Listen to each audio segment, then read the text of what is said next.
Olá, que tal? Estamos aqui para a primeira aula do nosso segundo bloco do nosso curso Letramento em Avaliação para Professores de Espanhol como Língua Adicional. Então, de todos os blocos, eu penso que esse é o que é mais desconhecido, né, por nós professores de chão de sala de aula, mas são contextos, avaliação, o nosso segundo bloco, que é avaliação e psicometria. E a gente vai ver o que é psicometria, né, que eu vejo que é um termo que pode ser desconhecido por muitos de nós, mas é o que é a ciência que é utilizada para a elaboração de testes e provas de larga escala, como os vestibulares e os concursos públicos, né? Porque existe toda uma ciência que eu, por muitos anos, elaborei questões sem ter a menor noção de como se elaborar um item, né? Por exemplo. Então, a gente vai ver um pouquinho dessa teoria de como surgiu essa ideia de medir conhecimento, né? Como é que a gente mede algo que a gente não vê? Por exemplo, inteligência, né? Então, porém, descobriram uma forma e a gente vai ver, tá bom? Então, esse é o tema 11, né? A primeira aula do bloco 2, que é avaliação e psicometria, e a gente vai falar de duas teorias, mas não tão a fundo, porque nós, professores, que não somos estudiosos, né? Eu pesquiso avaliação na perspectiva da sala de aula, mas eu não sou, como se diz, testadores, né? As pessoas que testam, que são especialistas em avaliação em larga escala, né? Então, a gente vai ver um pouquinho da teoria clássica dos testes, que foi onde surgiu a psicometria, que a gente vai ver, e a gente vai ter a sigla TCT, né? Teoria clássica dos testes, e a teoria de resposta ao item, TRI, né? Que a gente vai ver que a TRI é a mais utilizada hoje em dia. Então, eu pergunto a vocês se você conhece esse termo psicometria, né? Essa psicometria é toda uma ciência psico, né? É um termo muito utilizado na psicologia, que a gente trouxe, né, para o nosso contexto de avaliação, de educação, né? Então, a gente vai ver uma explicação melhor futuramente, né, daqui para frente, sobre psicometria. E para que ela serve? Exatamente para isso, para a gente medir. Será que aquele candidato ele está apto a ocupar aquele cargo daquele concurso? Né? Como é que eu vou saber isso? Através das provas dos testes. Podemos não estar muito de acordo? Podemos, né? A gente é crítico, a gente pode propor uma maneira diferente, mas é só para que a gente saiba, inclusive para o ingresso dos nossos alunos. A gente ingressou na universidade, né, através de uma prova, e essa prova se utiliza, se embasa na psicometria para poder desenvolver, né, esse teste e esses itens, né? É para isso que serve. Como se mede algo que não se pode ver? E eu falando de exames de larga escala, mas pensa você aí, professor, como é que você sabe, ou professora, como é que você sabe que se seu aluno aprendeu ou não? A gente também utiliza da psicometria para a gente saber o rendimento, o desempenho dos nossos alunos. Só que a gente faz de uma maneira mais, eu digo, amadora, né? Porque esse pessoal trabalha com processos, né, sérios. Mas a gente, professor, também não trabalha com processos sérios, não? Eu acho que a gente também trabalha. Então, a gente tem que ter muito cuidado ao medir o que não se pode ver, que no caso é o desempenho dos nossos alunos em língua espanhola, né? Então, aqui, o que é psicometria? Né? Dentro da psicologia, uma das ferramentas mais úteis em nível de pesquisa é a psicometria. Desculpa. Essa ciência permitiu recolher e organizar dados de tal forma que ofereceu a possibilidade de medir quantitativamente informações sobre aspectos qualitativos, né? A psicometria tem grande peso na avaliação e mensuração dos fenômenos que ocorrem nas ciências sociais e na educação. Graças a essa ciência, que foi possível obter dados confiáveis que nos permitem compreender, prever e até mesmo resolver diversos problemas, né? A psicometria, de fato, refere-se a uma disciplina científica que corresponde à psicologia e que é responsável por realizar todos os processos de medição que dizem respeito à informação coletada através do método científico de pesquisa.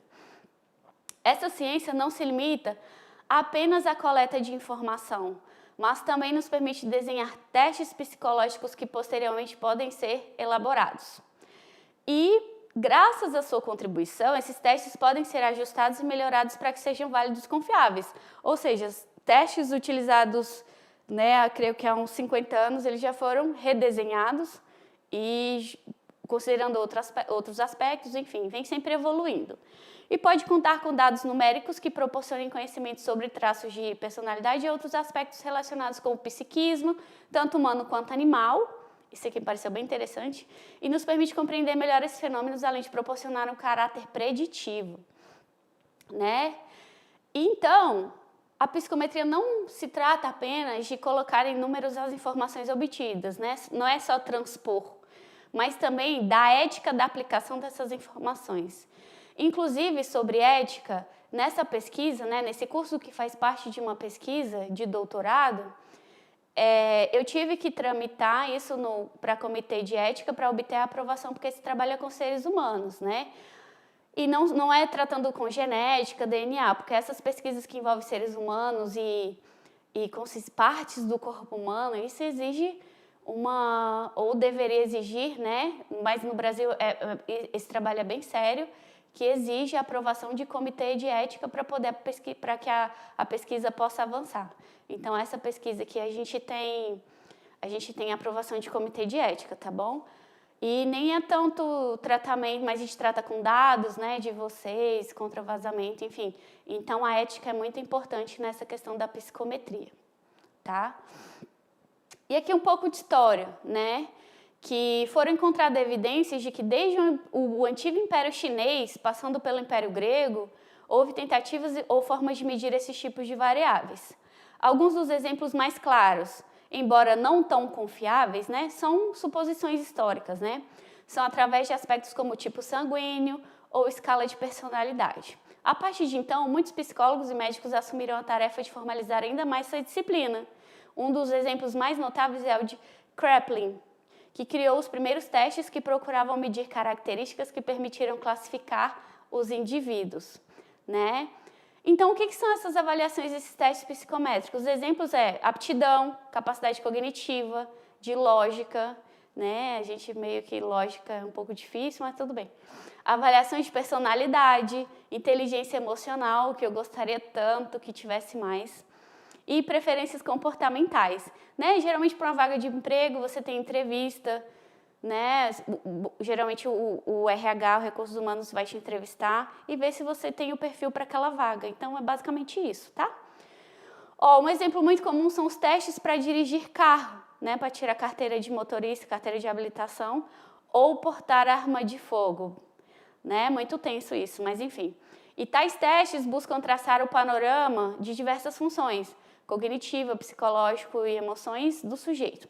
Por exemplo, como atenção e agressividade, né? Uma pessoa com perfil agressivo com uma arma de fogo é melhor nem comentar, né? E através da psicometria pode ser elaborados relatórios quantitativos que nos permitem ter uma melhor visão dos fenômenos psicológicos. É, portanto, uma das ferramentas mais valiosas disponíveis para estudo e pesquisa na área da psicologia, tá bom? E como é que a gente processa esses dados, então? Né? Uma vez aplicados os testes psicométricos, é importante saber como os dados obtidos são coletados, processados e analisados. Tanto se você for pesquisar e analisar algumas pesquisas, tem a metodologia, como ela foi feita, como ela foi pensada, então, como é que os dados foram analisados. Então, as pesquisas também envolvem psicometria, tá bom? De mestrado, de teses, dissertações, né? Trabalhos finais.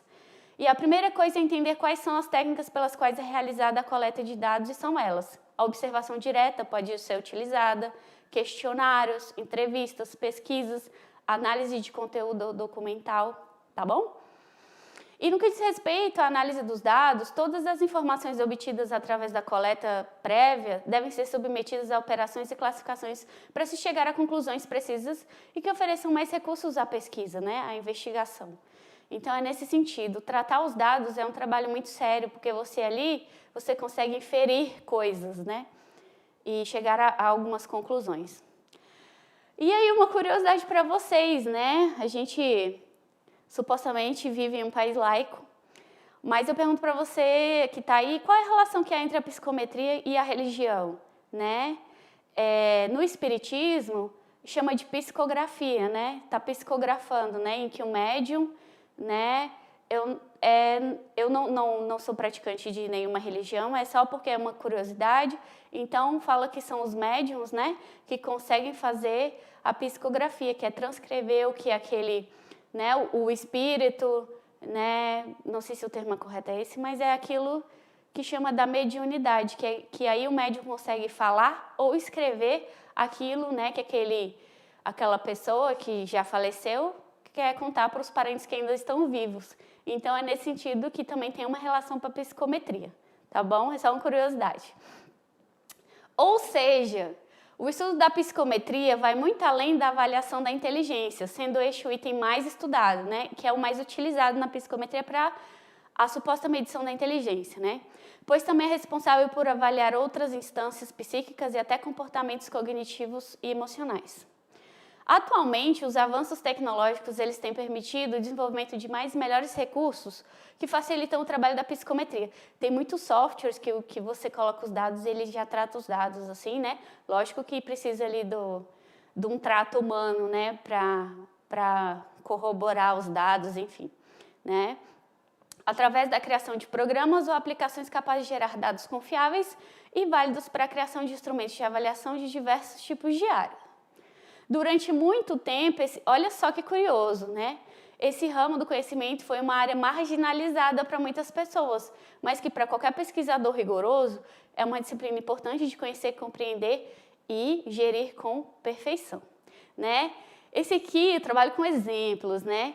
E o que está muito em voga são os testes de QI. Muitas pessoas estão se descobrindo com altas habilidades, né? Que é a percepção de padrões. Então, eu vou deixar aqui nos slides para que vocês possam depois. É um teste de QI gratuito, né? Lógico que para a pessoa ter o laudo, ela precisa procurar profissionais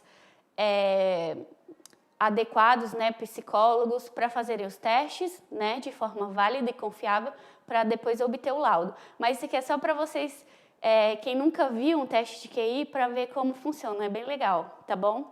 Eu não me saio muito bem, não, tá? Mas aí, não sei você, tomara que você tenha mais sucesso que eu. E esse aqui é muito legal, né? Pelo menos na minha opinião, que também um exemplo, né, que se usa a psicometria. É como se fosse, ó, uma vez dada a situação, o indivíduo terá que escolher com qual das opções se identifica em maior ou menor medida. Esse é muito bom para aula de espanhol, na questão dos aspectos psicológicos, né? Aí você vê assim, persuasivo, é mais ou menos, né? Gentil, é mais ou menos. Ou mente aberta, aí o aluno vai marcando, mais ou menos. Ruguetón, que é brincalhão. E aí, esse assim, é bem legal, que tem vários aspectos psicológicos. A fonte está aqui, mas também está no slide, vocês podem acessar depois. Esse aqui é bem legal, né? Se quiser dar uma pausa no vídeo, mas é bem tranquilo, é bem facinho. E que às vezes, em algumas entrevistas de emprego, enfim, é comum perguntar isso, né? Porque a gente não conhece a pessoa, não sabe nem se aquela pessoa ela possui o mínimo dos critérios para poder atuar em algum cargo, alguma coisa assim, né? Então, esse aí, depois vejam a resposta, que eu acho que é D, né? Então, enfim. E esse aqui é bem legal, porque até na saúde, né? Também, obviamente, se utiliza psicometria e dados psicométricos também. Por quê? Olha só, avaliação de desenvolvimento por parte dos pais. Porque a criança, né, muito nova, que ainda não fala, como é que ela vai falar para o médico o que ela está fazendo, como é que ela se desenvolve? Então, é através da observação dos pais. Aí os pais, né, ou responsáveis, vão responder. Identifique-se se você se preocupa com algo da maneira em que seu filho está aprendendo, ou desenvolve, ou se comporta. Então, assim, é no caso dos pais responsáveis que respondem pelo filho que ainda não consegue se expressar. Esse aqui é muito legal, que pode ser utilizado para você ir professor. Muito simplificado, mas é um questionário sobre, né, usa aqui um questionário tipo Likert, né, que é muito de acordo, em desacordo ou muito em desacordo, que é em relação ao último professor que te deu aula. Então, o meu professor nos avisa que temos que trabalhar muito, né, trabalhar duro. Meu professor nos proporciona ajuda extra quando é necessário. E você cria os critérios. É uma escala tipo Likert, né? E que você pode utilizar também com outros critérios que você desejar, mas achei esse exemplo bem importante. É tudo que nos fornece dados, então a psicometria é isso. Só que, diferentemente dos exames de larga escala, a gente na sala de aula, os nossos instrumentos de avaliação, eles não são validados por especialistas, né? A validação se dá por nós mesmos, às vezes por um colega de área, ou pelos nossos próprios alunos. Por isso que a gente tem que escutar os nossos alunos, porque é quem sabe, quem pode dar o feedback para a gente se está dando certo, se está legal, tá bom? E esse aqui é um teste que tem gratuito também na internet. Tudo que eu passo aqui é gratuito, tá bom? Porque eu trabalho mais com coisas gratuitas, que é bem mais acessível. Então, é um teste que você pode usar para os seus alunos, né? Um teste como se fosse para B1. É bete a freír espárragos. Então, o que significa essa expressão? E aí tem o gabarito depois na mesma página, tá bom?